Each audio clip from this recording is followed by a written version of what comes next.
오늘 말씀 본문에 사레라는 우리가 알고 있는 사라죠. 사레라는 여인이 나오죠. 이 여인을 간략하게 소개하면 아브라함의 아내입니다.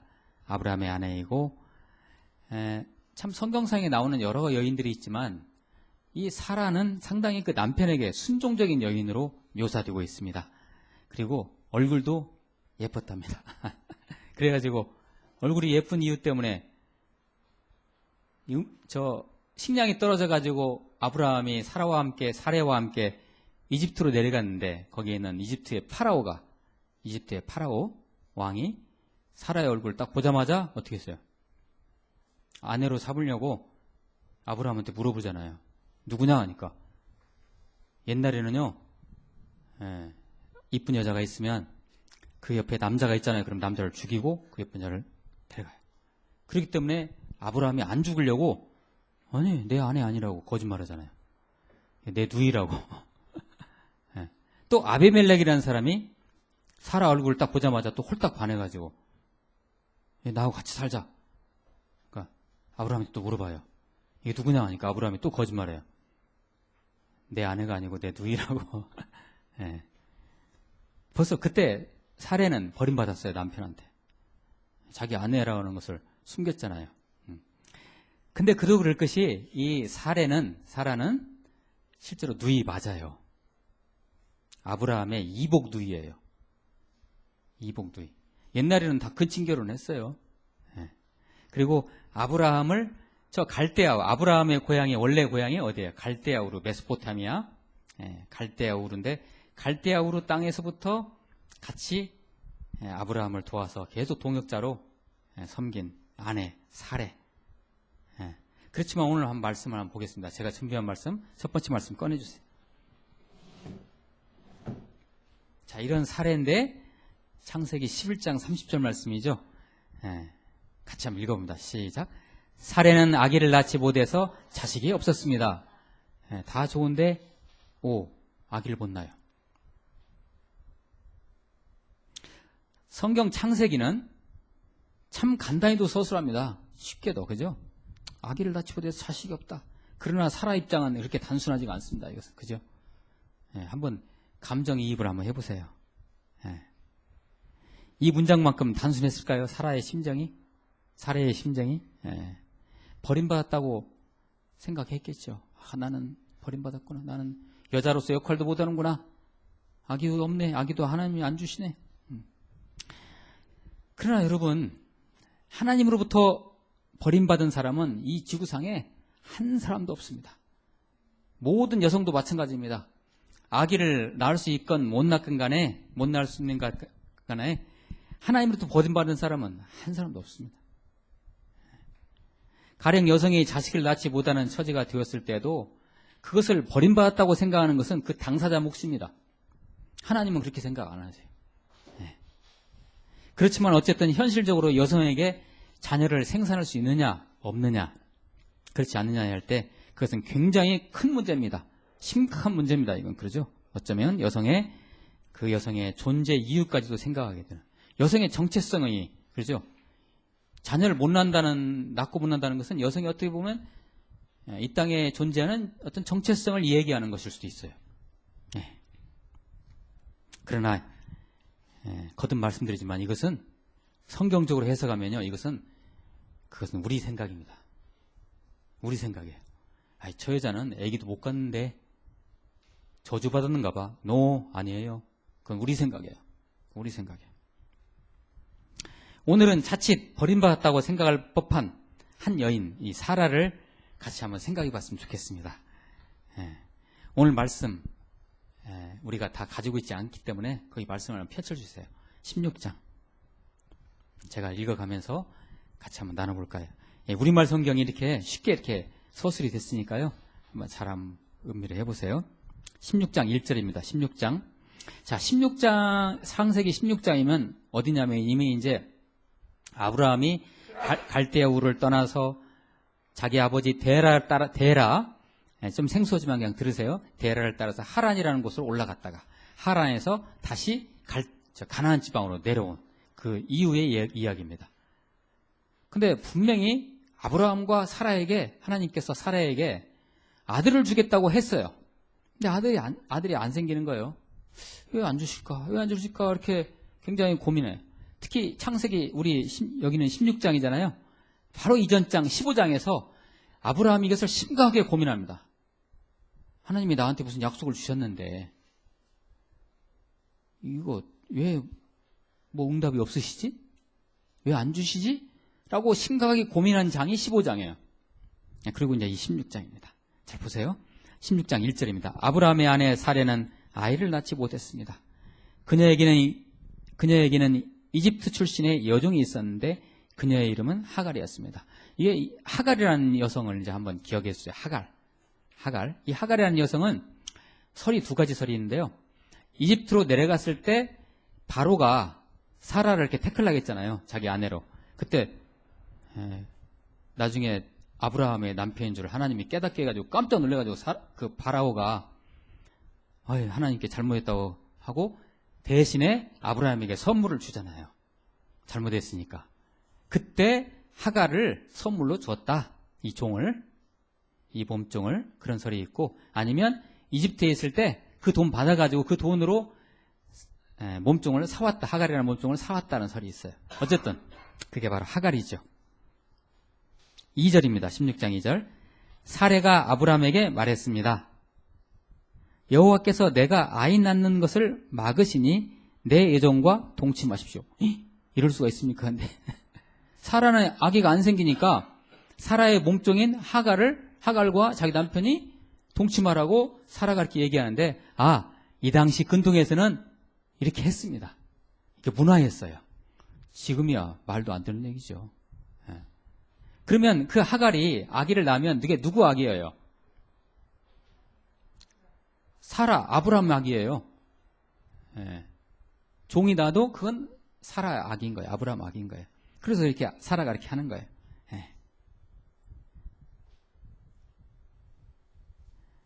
내 영과 동침하십시오. 어쩌면 내가 그녀를 통해 아이를 얻을지도 모릅니다. 이렇게 표현하잖아요. 그죠? 내가 그녀를 통해 아이를 얻어요. 그녀가 나도 내 아이예요. 그렇게. 아브라함이 사레의 말을 들었습니다. 아니야. 거절만도 한데, 그러지 뭐, 하고, 아브라함이 사레의 말을 들었는데, 아브라함이라는 사람이 성품이 이런 성품인가 봐요. 좀, 온유한 성품이라서 아내 말을 곧잘 잘 들어요. 누군가는 이 부분을, 아브라함 못 쓰겠다. 이제 거절해야지 그걸 말을 듣냐고, 이렇게 얘기하는데, 3절입니다. 아브라함의 아내 사레가 자기 여종인 이집트 여인 하갈을 데려다가 자기 남편 아브라함에게 아내로 준 것은 아브라함이 가나안 땅에 살기 시작한 지 10년이 지난 무렵이었습니다. 그러면 대충 이때 나이가 몇 살이냐면요. 갈대아 우르를 떠날 때 아브라함의 나이가 75세, 사라의 나이가 65세였습니다. 10살 차이에요. 그러면 그 뒤로 10년이 지났으니까 아브라함의 나이는 85세, 사라의 나이는 75세예요. 그러죠? 자, 4절을 봅니다. 아브라함이 하갈과 동침하니 하갈이 임신을 하게 됐습니다. 자기가 임신한 것을 알게 되자 하갈은 자기 여주인을 업신여겼습니다. 자식 못 낳은 것도 서러운데 자기 몸종이 아들을 낳고 나니까 무시하는 거예요. 이런 성경 얘기가 또 있었죠. 한나라는 여성이 있어요.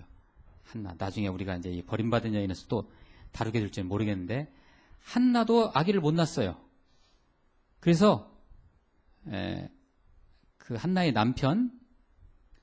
남편이 브닌나라는 여자를 얻어가지고 거기서 자식을 낳아요. 그러니까 브닌나가 자식을 낳자마자 원래 본처인 한나를 엄청 무시해요. 이게 인간인 거예요, 이게. 이게 남 얘기가 아니라 우리 얘기예요. 우리도 아마 그럴 거예요, 분명히. 이게 참 뭐가 가지고 있으면. 사람이 그래요. 남이 없고 내가 가지고 있으면요. 되게 젠체하고, 그러죠? 그게 우리 인간의 죄인들 우리 인간의 속성이죠. 이게 이제 하갈이 그 여주인 사레를 무시해요. 업신여겨요. 그러니까 5절입니다. 그러자 사레가 아브라함에게 말했습니다.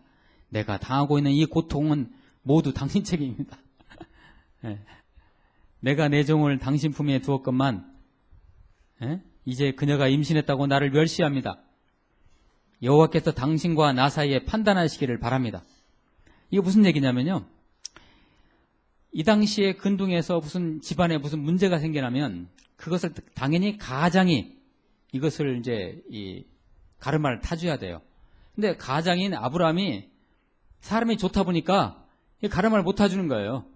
이제 몸종인 이제 하갈하고도 이제 동침했으니까 자기 아내잖아요, 어쨌든. 그러니까 둘 사이를 놓고 아브라함이 갈등하고 똑같이 이렇게 동등하게 대해주다 보니까 사라가 가만히 생각하니까 화가 나는 거예요.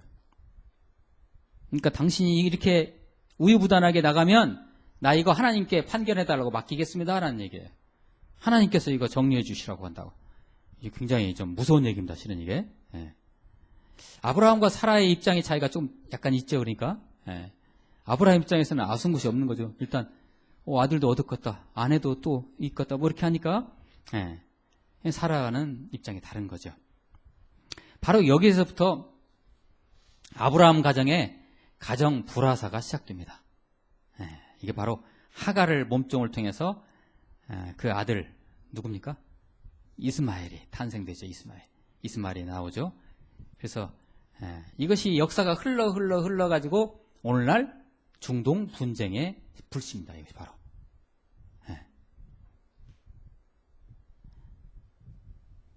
지금 그 IS 애들 있죠. IS 아이들.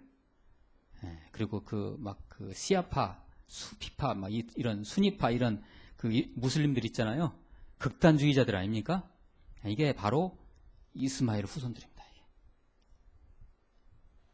나중에 이것은 이제 또 나중에 같이 나누기를 하고요. 아무튼 우리는 이후의 이야기를 우리는 성경 창세기를 통해서 조금은 알고 있습니다. 그게 뭐냐면은 사라가 이제 얼마나 참 힘들었겠어요. 어느 날 있는데 하나님의 사자가 사라 앞에 나타납니다. 나타나서 걱정 말아라. 저 하갈이 낳은 애는 네 아이가 아니다. 진짜 네 아이가 너를 통해서 나온다 하니까 이미 그때 사례는 이미 끊어졌어요. 자녀를 생산할 수 있는 그것이 끊어졌어요. 갱년기가 지난 거예요, 이제. 근데 사라가 생각하니까 웃기잖아요. 이미 끝났는데 어떻게 아기를 낳아요? 그러니까 피식 웃어요. 그러니까 하나님의 사자가 하나님이 이렇게 약속했는데 하나님을 네가 비웃냐 하니까 아니 나 안 비웃었다고 또 거짓말해요. 그래서 나중에 이제 이 아브라함과 사라를 통해서 아들이 이삭이 태어나죠. 그 아들 진짜 아들이 태어나죠. 이제 그때 나이 아브라함 나이 몇 세예요? 100세고 사라의 나이가 90세입니다. 90세 할머니가 아기를 낳았어요. 안 믿겨지죠? 90세 낳았어요.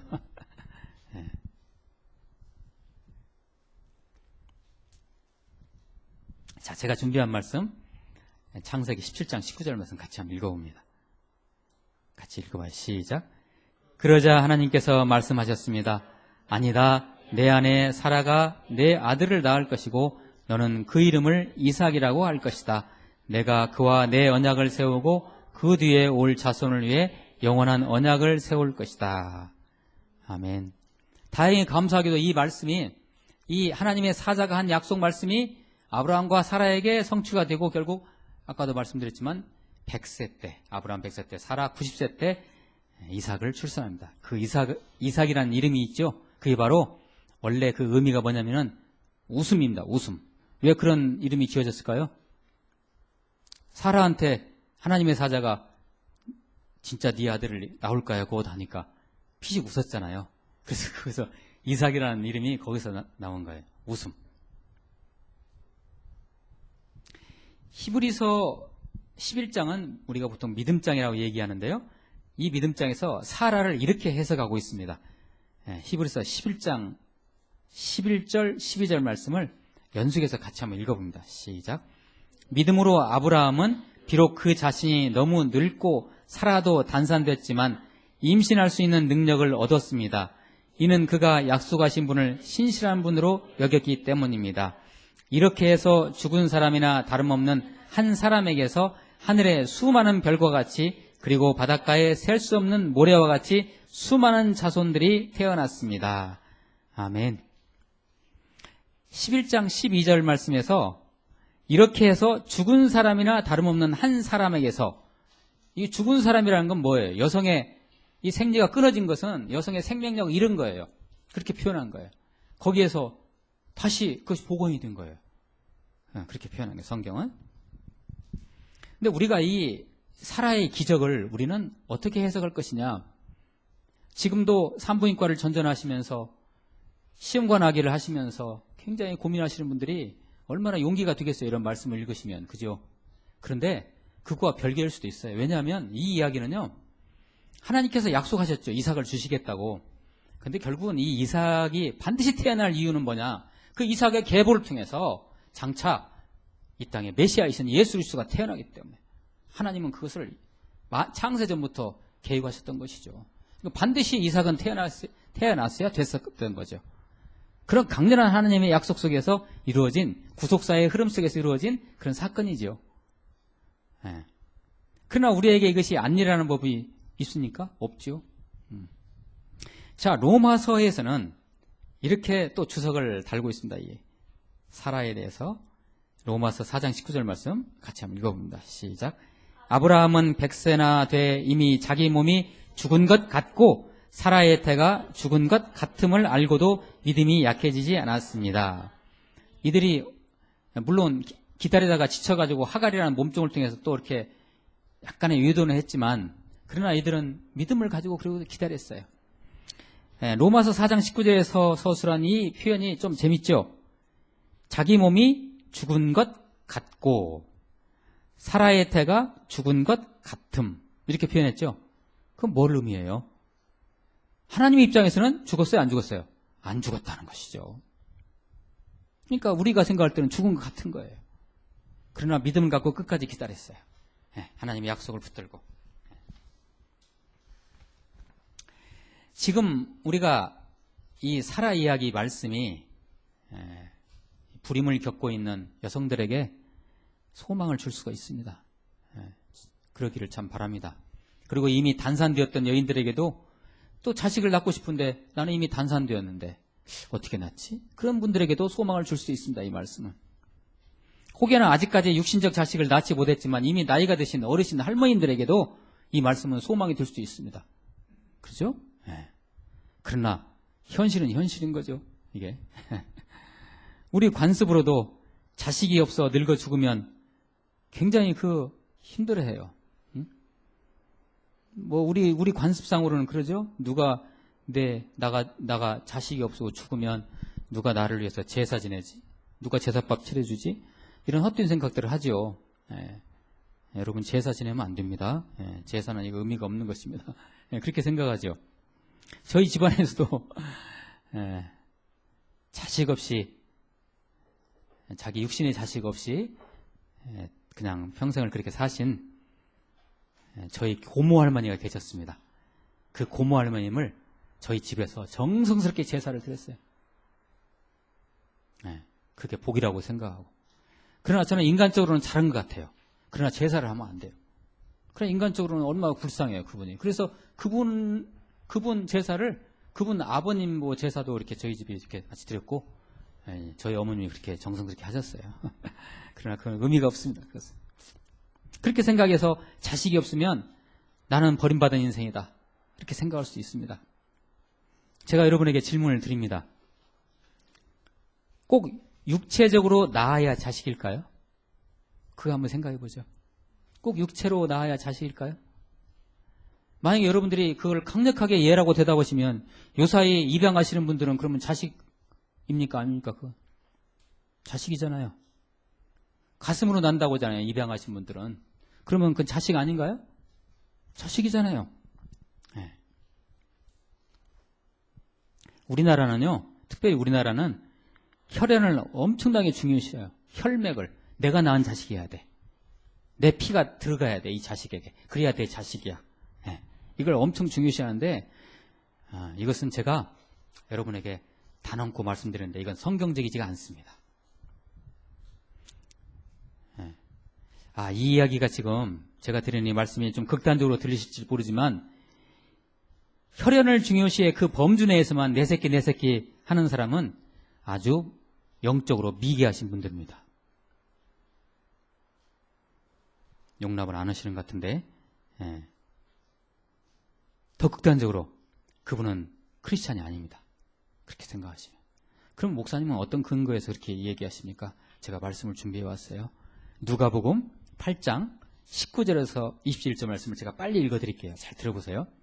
누가복음 8장 19절 21절 말씀. 예수의 어머니와 형제들이 예수께로 왔으나 많은 사람들 때문에 예수께 가까이 갈 수가 없었습니다. 그래서 사람들이 예수께 말했습니다. 선생님의 어머니와 형제들이 선생님을 만나려고 밖에 서 있습니다. 예수께서 대답하셨습니다. 하나님의 말씀을 듣고 실천하는 사람이 바로 내 어머니요 내 형제들이다. 이게 누구 말씀입니까? 예수님 말씀입니다. 예수님이 우리에게 주시는 교훈이 뭡니까? 육적 혈연에서 초월해라. 진짜 중요한 혈연은 영적 혈연이다. 이것입니다. 영적 혈연이다. 사라는 인간적으로 버림받았다고. 첫째는 분명히 이 태의 문을 안 열어줬을 때 나는 하나님으로부터 버림받았구나라고 생각했을 것이고, 그 몸종 하가를 통해서 남편이 돌아섰을 때 나는 이제 남편으로부터 버림받았다고 생각했을 거예요. 그렇죠? 그러나 그것을 하나님의 언약 안에서 돌이키고 끝까지 믿고 나아갔던 한 여인이었습니다. 약속을 붙들고 기다려서 그 나름의 답을 얻은 것입니다. 그 나름이란 말에 주목해 주시기 바랍니다. 그 나름의 답을 얻었어요. 그 나름의 답이라는 것은 그렇게 안 올 수도 있어요. 그럼 어쩌란 말이에요. 하나님이 그렇게 안 주시는데. 그러죠? 오늘 사라 이야기에서 우리는 버림받았다고 생각됐지만 하나님의 약속과 계획이 분명히 있었다는 교훈을 우리는 얻게 됩니다. 또한 태의문을 여셨다 혹은 안 여셨다의 문제가 아닌 모든 생명 주권이 하나님에게 있다는 것입니다. 그러면 혹여라도 자녀가 없는 여자분들에게는 그건 하나님의 저주인가요? 대답해보세요, 빨리. 아닙니다.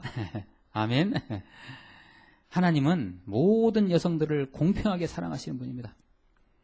아기를 낳을 수 있건 못 낳을 것 간에 자녀를 주시지 않은 여성분들을 통해서 다른 방법으로 수많은 자녀를 낳게 하는 길이 하나님은 얼마든지 주십니다.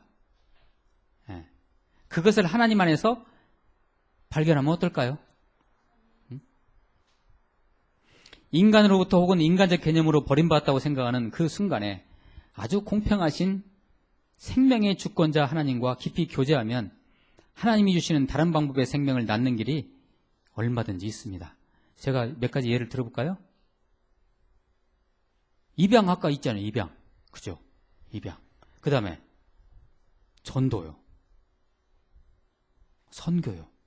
이게 자식 낳는 거예요. 제가 간단히 한 인물을, 한 존경하는 우리의 선배분을 한번 소개합니다. 우리 신앙의 선배분. 저 전라남도 신안 증도에서 사회 가신 6.25 전후에 전도사로 사회 가신 문준경 전도사님입니다. 들어보셨죠? 문준경 전도사님. 이분은 아기를 못 낳으셨어요. 그래서 시댁에서 소방 맞고 쫓겨나왔어요. 아기를 못 낳아가지고. 못 낳는지 아무튼 어떻게든 상황이 이렇게 돼가지고. 그래서 이분이 하나님을 믿으시고 내가 비록 육신의 자식은 못 낳지만 내가 영적인 자식을 낳겠다 해가지고 이 신안군 내 일대에서 거기에서 전도 사역을 하시면서 수많은 영혼들을 예수님 앞으로 낳았어요. 그 결과로요. 그 신안군에서, 신안군 증도와 신안군 그 근방에서요, 우리 한국 교회사에서 그냥 굵직굵직한 목회자들이 어마어마하게 나왔습니다. 어마어마하게. 이 누가 뿌렸어요, 이 씨를? 우리 문준경 전도사님이. 그래서 그때 이 전도사님이 예수를 전한 그 자식들, 그 전도자들이 이 전도사님을 따라다닐 때 그렇게 불렀답니다. 어머니, 어머니. 어머니, 어머니. 엄마라고. 어때요? 아마 하늘나라에서 우리 예수님께서 그러실 거예요. 우리 문준경 전도사님에게 네가 진짜 엄이다. 네가 진짜 엄이다. 이 애들을 봐라. 이렇게 수많은 영혼들을 네가 낳지 않았느냐. 네가 진짜 엄이다. 예? 그러지 않으실까요? 이 말씀을 마무리합니다. 혹시 꼭 이러한 자녀 출산의 일이 아니더라도 버림받았다고 생각되시는 분들이 혹시 계십니까? 나는 혹시 하나님이 나를 정말 버리셨나? 유기하셨나? 영적인 눈을 크게 뜨시고요. 영적인 눈을 뜨셔야 됩니다. 뜨시고 살아계신 하나님을 영적으로 바라보시면 나는 버림받은 유기된 사람이 영혼이 아니라는 것을 깨닫게 되실 것입니다. 그 하나님을 응시하시기를 축복합니다. 하나님의 무한한 세계 속에서 어마어마한 하나님의 무한한 세계 속에서 하나님의 아주 다양한 방법으로 우리를 결코 버리지 않으시고 확 붙들고 계심을 꼭 믿으시기를, 정말 믿으시기를, 진짜로 믿으시기를 예수 그리스도 이름으로 축원드립니다. 기도하시겠습니다. 하나님, 저희들은 어떠한 상황이 오더라도 하나님으로부터 버림받은 자들이 아니라는 것을 오늘 사라 이야기를 통해서 그리고 그 안에 숨어있는 교훈을 통해서 같이 나눴습니다. 이러한 교훈이 우리 애들에게 영적 자산이 되어서 담대하게 주님 다시 오실 때까지 이 세상을 살아갈 수 있도록 저희들을 인도하옵소서. 축복하옵고 예수 그리스도의 이름으로 기도하옵나이다. 아멘.